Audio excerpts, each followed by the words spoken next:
Assalamualaikum warahmatullahi wabarakatuh. Perkenalkan, nama saya Amalia Nurmala dengan NIM 14014222035 dari Rombel A. Dibuatnya video pembelajaran ini untuk memenuhi tugas akhir mata kuliah Pendidikan Multikultural.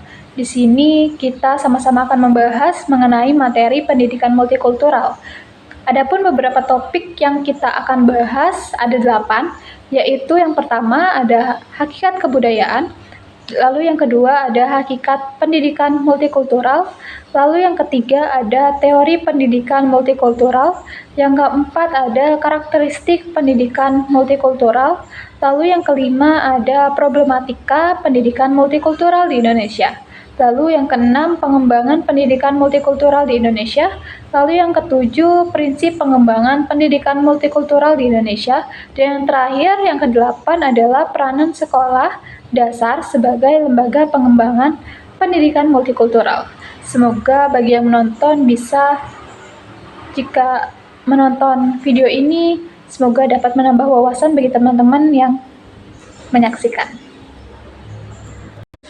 Baik, materi pertama yang akan kita bahas yaitu hakikat kebudayaan. Jadi pengertian dari kebudayaan ini sendiri merupakan istilah yang banyak dijumpai dan digunakan hampir dalam setiap aktivitas kita sehari-hari. Jadi hal ini menunjukkan bahwa budaya begitu dekat dengan lingkungan sekitar kita. Jadi kata budaya atau kultur ini dipandang penting karena kita ini membentuk dan merupakan bagian dari istilah pendidikan multikultural. Jadi bagaimana kita mendefinisikan budaya dan menentukan arti dari istilah pendidikan multikultural. Dan kebudayaan ini memiliki dua materi, yaitu kebudayaan materi dan kebudayaan non-materi. Jadi kebudayaan materi ini yang terlihat fisiknya, lalu kebudayaan non-materi ini yang tidak terlihat tapi ada. Selanjutnya ada unsur-unsur budaya. Menurut Abby Taylor, memandang bahwa budaya ini sebagai kompleksitas hal yang meliputi pengetahuan, kepercayaan, seni, moral, hukum, adat istiadat, dan kemampuan serta kebiasaan lain yang diperoleh manusia sebagai anggota masyarakat. Menurut Kue Ningrat lebih sistematis dalam merinci unsur-unsur kebudayaan. Unsur-unsur kebudayaan menurut Kue Ningrat adalah yang pertama, sistem religi dan upacara keagamaan. Lalu yang kedua ada sistem dan organisasi kemasyarakatan. Yang ketiga, sistem pengetahuan. Yang keempat ada bahasa. Yang kelima ada kesenian. Yang keenam ada sistem mata pencaharian hidup. Dan yang terakhir ada sistem teknologi dan peralatan. Selanjutnya ada wujud kebudayaan. Kalau kita perhatikan definisi budaya seperti yang diuraikan di atas, maka wujud kebudayaan Kue Ningrat ini bisa terdiri dari ada 3. Yang pertama ada wujud ideal atau ada tata kelakuan, yaitu yang bersifat abstrak, tak dapat diraba. Lalu yang kedua ada sistem sosial mengenai kelakuan berpola dari manusia itu sendiri. Lalu ada wujud ketiga adalah kebudayaan fisik yang bersifat paling konkret dan berupa benda yang dapat diraba dan dilihat.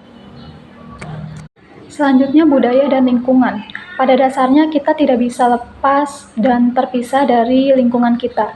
Jadi pada dasarnya kelompok sosial merupakan kolektivitas manusia yang kurang lebih permanen yang hidup bersama dan berinteraksi dengan berbagai lingkungan yang mengitari dirinya. Jadi kelompok sosial harus bertahan hidup dengan beradaptasi dan mengubah lingkungannya, pengetahuannya, ide, dan juga keterampilan yang memungkinkan suatu kelompok itu untuk bertahan hidup dan dapat dipandang sebagai program bertahan hidup atau budaya. Dan selanjutnya ada budaya dan non-budaya. Jadi hal-hal yang non-budaya ini mencakup benda yang keberadaannya sudah ada dengan sendirinya atau ciptaan Tuhan yang tidak atau belum mendapat sentuhan aktivitas manusia, seperti benda-benda alamiah seperti batu, pohon, gunung, dan tanah. Sementara itu, budaya mencakup sesuatu yang keberadaannya sudah mendapat sentuhan tangan manusia, misalnya patung marmer, bonsai, bangunan, aturan makan, dan lain-lain. Selanjutnya ada pranata kebudayaan. Ada ajaran menyangkut keyakinan, kebudayaan itu sendiri, lalu nilai-nilai budaya, etos, dan pandangan hidup.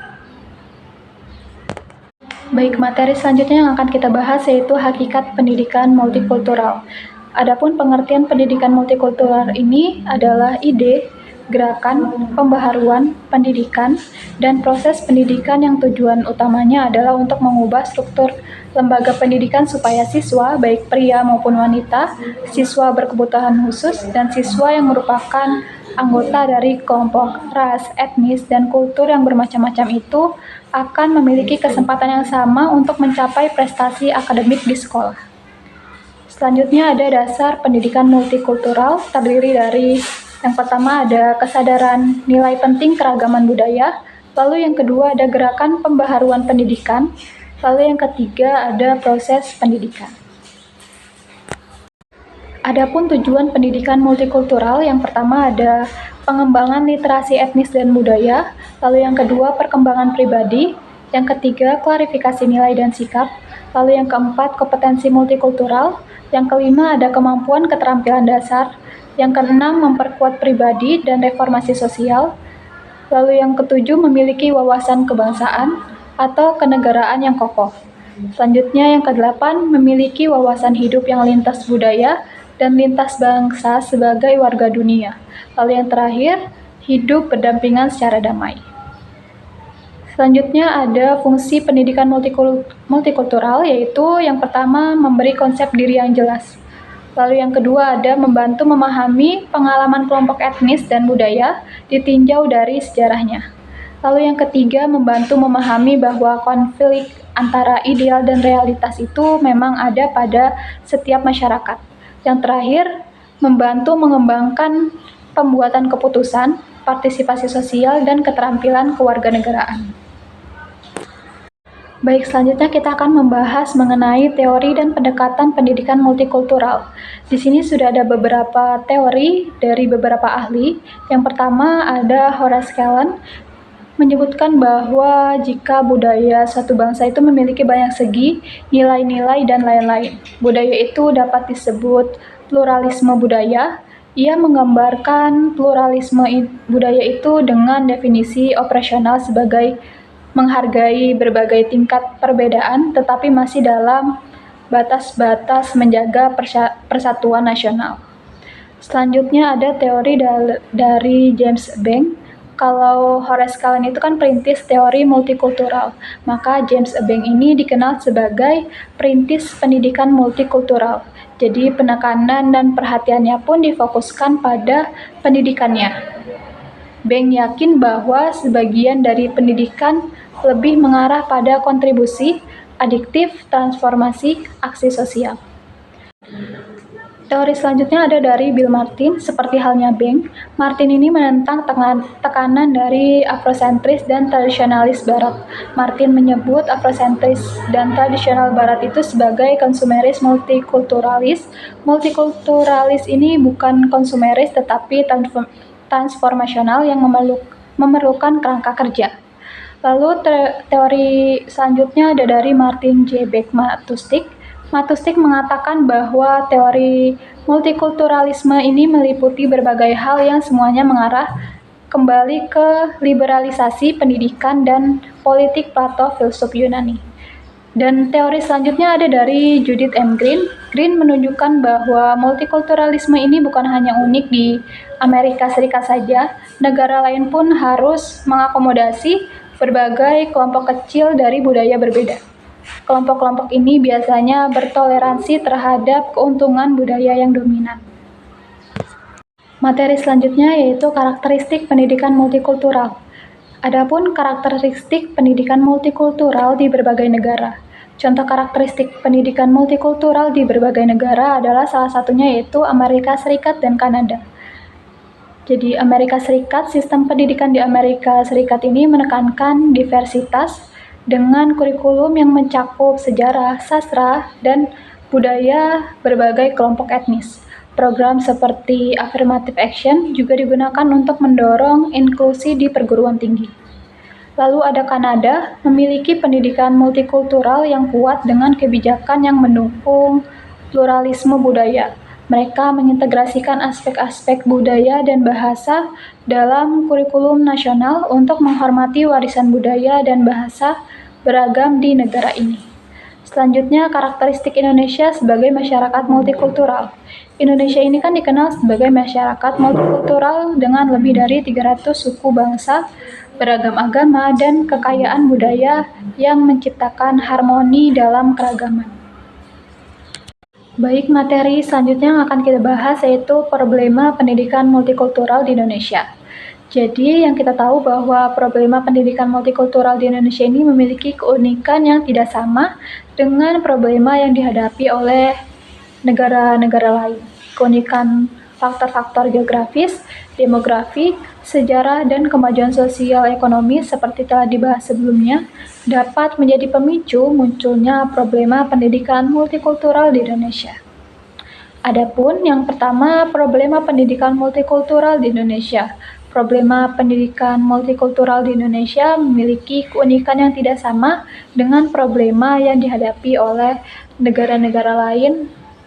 Keunikan-keunikan itu seperti faktor-faktor geografis, demografi, sejarah, dan kemajuan sosial ekonomi seperti yang telah dibahas pada bab 3 dapat menjadi pemicu munculnya problema pendidikan multikultural di Indonesia. Selanjutnya, problema penyakit budaya. Ada prasangka, stereotip, etnosentrisme, rasisme, diskriminasi, dan juga scapegoating. Beberapa peristiwa budaya yang negatif dan sering muncul di tanah air seperti peristiwa di Poso, Ambon, Papua, Sampit, Aceh, Bali, Jakarta, dan lain-lain ini disebabkan oleh problema kemasyarakatan sebagai berikut. Yang pertama ada keragaman identitas budaya daerah. Jadi keragaman ini menjadi modal sekaligus potensi konflik. Keragaman budaya daerah memang memperkaya hasanah budaya dan menjadi modal yang berharga untuk membangun Indonesia yang multikultural. Namun kondisi ini sangat berpotensi memecah belah dan menjadi lahan subur bagi konflik dan kecemburuan sosial.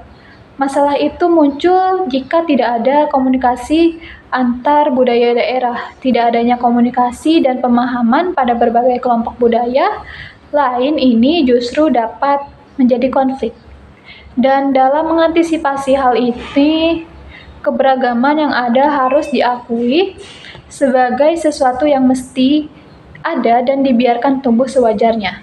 Selanjutnya, diperlukan suatu manajemen konflik agar potensi konflik dapat terkoreksi secara dini untuk ditempuh langkah-langkah pemecahannya termasuk di dalamnya melalui pendidikan multikultural.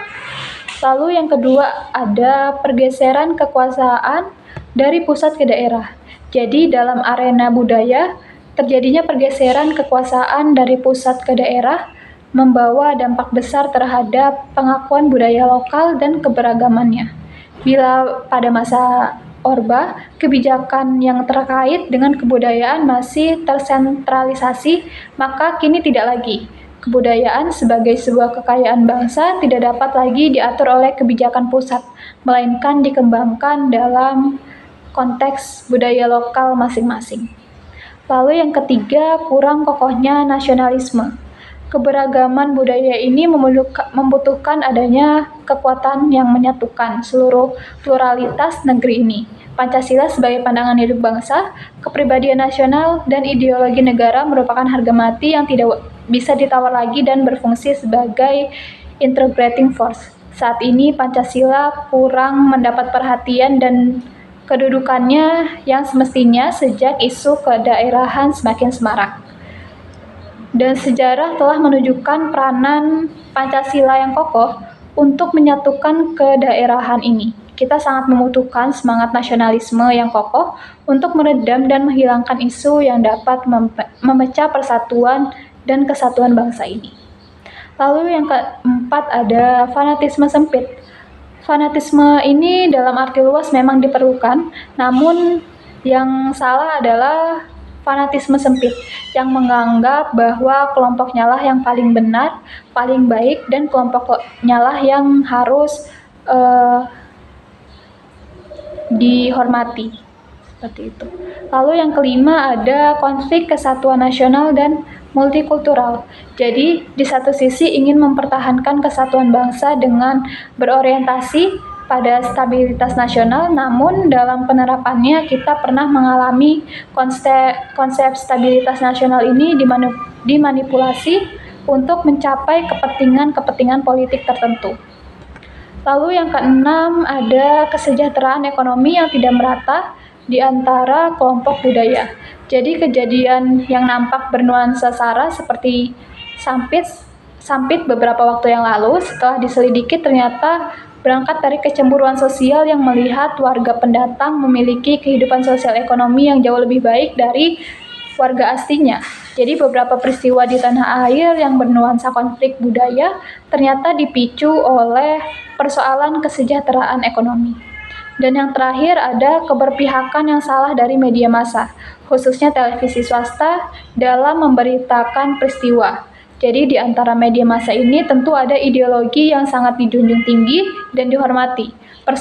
Persoalan kebebasan pers, otonomi, hak publik untuk mengetahui hendaknya diimbangi dengan tanggung jawab terhadap dampak pemberitaan tersebut. Mereka juga perlu mewaspadai adanya pihak-pihak tertentu yang pandai memanfaatkan media itu untuk kepentingan tertentu yang justru dapat merusak budaya Indonesia itu sendiri.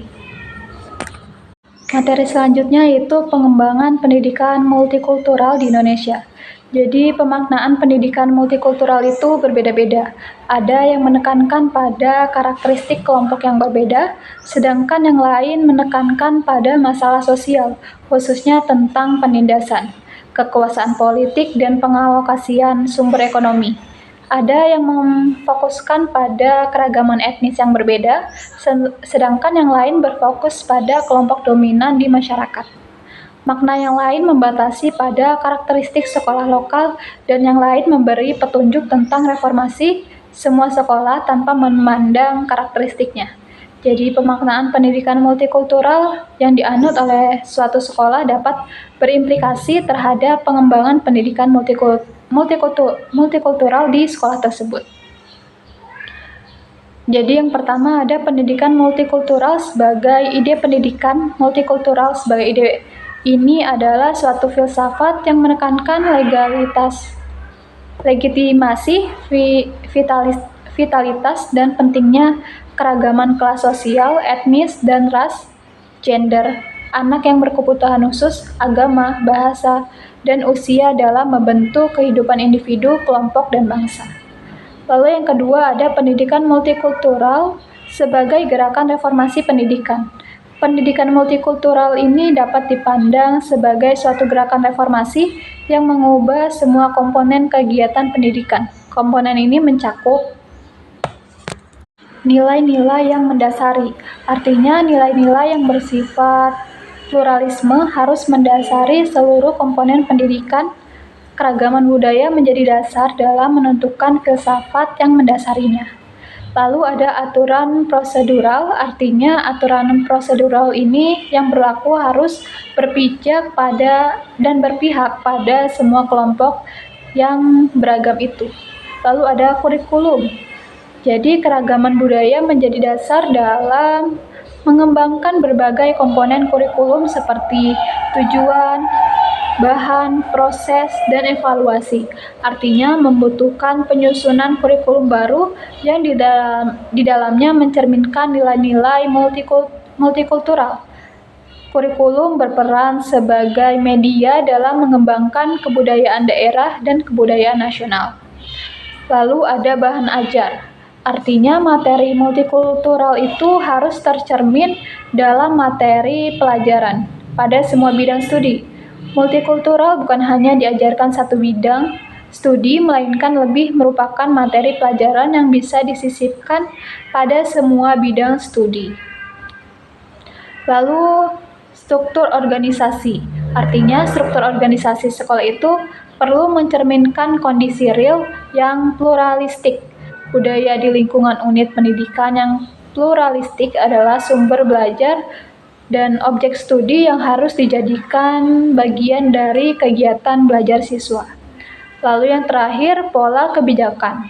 Artinya, pola kebijakan yang diambil oleh pembuat keputusan itu harus merefleksikan pluralisme budaya, nilai-nilai yang mendasari, aturan prosedural, kurikulum, bahan ajar, struktur organisasi, dan pola kebijakan pendidikan tersebut perlu dirombak agar mencerminkan handout pendidikan multikultural 50 budaya Indonesia yang pluralistik. Hal ini tentunya merupakan pekerjaan yang besar dan membutuhkan pemikiran yang mendalam. Selanjutnya, yang ketiga, ada pendidikan multikultural sebagai proses. Di sini ada yang pertama, pendidikan multikultural berhubungan dengan konsep humanistik, konsep yang didasarkan pada kekuasaan dari keragaman, HAM, keadilan sosial, dan gaya hidup. Lalu yang kedua ada pendidikan multikultural mengarah pada pencapaian pendidikan yang berkualitas. Lalu yang ketiga melibatkan segala upaya untuk memenuhi seluruh budaya siswa. Lalu yang keempat ada memandang masyarakat pluralistik sebagai kekuatan positif. Lalu yang kelima, perbedaan adalah wahana memahami masyarakat global. Dan selanjutnya bentuk pengembangan pendidikan multikultural di Indonesia.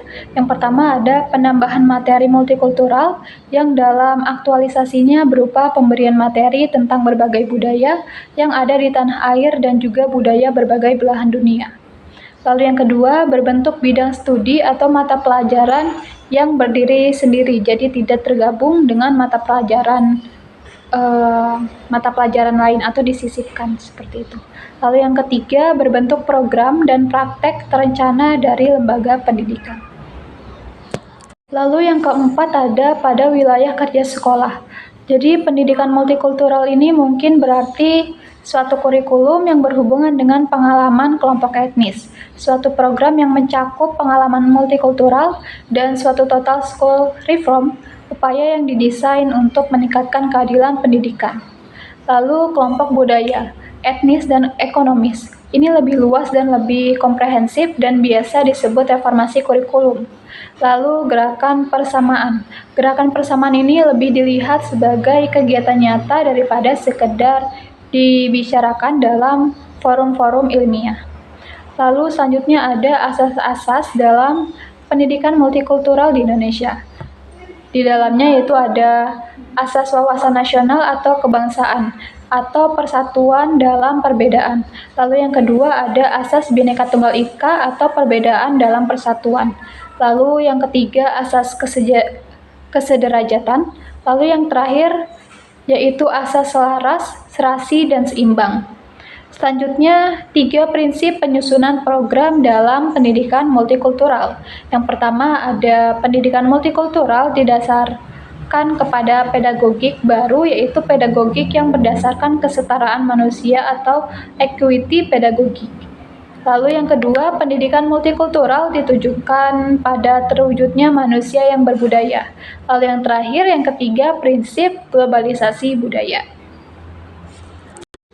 Baik, materi selanjutnya yaitu peranan sekolah dasar sebagai lembaga pengembangan pendidikan multikultural. Jadi, peranan sekolah dasar sebagai sistem sosial ini, variabel dan faktor sekolah sebagai sistem sosial itu di antara lain, yang pertama ada kebijakan dan politik sekolah. Lalu yang kedua ada budaya sekolah dan kurikulum yang tersembunyi atau hidden curriculum. Lalu yang ketiga, gaya belajar dan sekolah. Yang keempat, bahasa dan dialek sekolah. Lalu yang kelima, partisipasi dan input masyarakat. Lalu yang keenam, program penyuluhan atau konseling. Lalu yang ketujuh, prosedur asesmen dan pengujian. Yang kedelapan, materi pembelajaran. Yang kesembilan, gaya dan strategi mengajar. Lalu yang terakhir, ke-10, sikap, persepsi, kepercayaan, dan perilaku staf sekolah. Selanjutnya, peranan sekolah dasar sebagai lembaga pengembangan budaya. Jadi, pendidikan multikultural harus dipandang sebagai suatu proses pelibatan atau ongoing proses dan bukan sebagai sesuatu yang kita lakukan dengan segera. Oleh karena itu, memecahkan masalah ini menjadi target reformasi pendidikan multikultural. Lalu ada multikultural sebagai landasan pembelajaran. Jadi, pendidikan multikultural ini digunakan oleh pendidik atau guru untuk menggambarkan kegiatan dengan siswa yang berbeda karena ras, gender, kelas, atau ketidakmampuan siswa tersebut. Tujuan kemasyarakatan pendekatan ini adalah untuk mengurangi prasangka dan diskriminasi terhadap kelompok yang tertindas atau oppressed group, bekerja atas dasar kesempatan yang sama, dan adanya keadilan sosial pada semua kelompok, serta distribusi kekuasaan yang adil di antara anggota kelompok budaya yang berbeda. Lalu ada perencanaan pembelajaran pendidikan multikultural. Proses pengembangan perencanaan dan pelaksanaan pembelajaran pendidikan multikultural haruslah meliputi 3 dimensi, yaitu sebagai ide, sebagai langkah kerja operasional atau gerakan, dan juga sebagai proses. Selanjutnya ada pengembangan pendekatan multikultural sebagai ide. Jadi pengembangan pembelajaran sebagai ide ini adalah langkah awal yang sangat menentukan karakteristik pembelajaran di masa mendatang. Apakah yang akan dihasilkan adalah perencanaan dan pelaksanaan multikultural, perencanaan dan pelaksanaan monokultural, ataukah perencanaan dan pelaksanaan yang diberlakukan secara umum tanpa memperhatikan perbedaan kultur yang ada. Selanjutnya materi yang akan kita bahas yang terakhir yaitu pelaksanaan pendidikan multikultural di Indonesia. Adapun prinsip-prinsip yaitu yang pertama menjamin keadilan sosial tanpa memandang etnis. Lalu yang kedua ada pembelajaran atau kelas dan kelembagaan atau sekolah. Lalu yang ketiga ada reformasi pendidikan dan komprehensif. Lalu yang keempat ada kesempatan yang sama untuk mencapai prestasi sesuai kompetensi. Lalu yang kelima ada pendidikan yang baik bagi siswa tanpa memandang latar etnis dan kebudayaan. Lalu selanjutnya ada paradigma pendidikan multikultural. Yang pertama yaitu ada hak kesetaraan pendidikan bagi setiap warga. Lalu yang kedua bukan perubahan kurikulum atau metode pembelajaran. Lalu yang ketiga yaitu ada transformasi kesadaran, transformasi praktik pendidikan.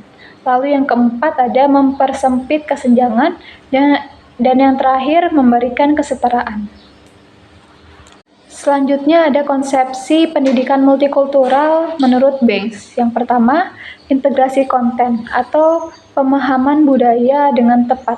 Lalu yang kedua ada penyusunan pengetahuan atau asumsi kebudayaan. Yang ketiga ada mengurangi prasangka atau rasial sikap. Lalu yang keempat, pedagogi kesetaraan atau variasi model cara mengajar seperti itu. Lalu yang kelima, budaya sekolah yang membudayakan.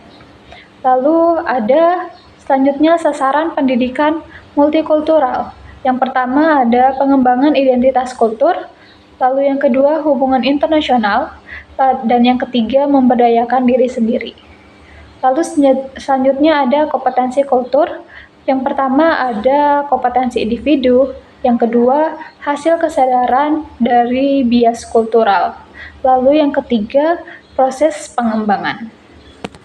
Baik, cukup sekian pemaparan materi pendidikan multikultural. Mohon maaf apabila ada kesalahan kata maupun perbuatan selama pemaparan materi. Terima kasih. Wassalamualaikum warahmatullahi wabarakatuh.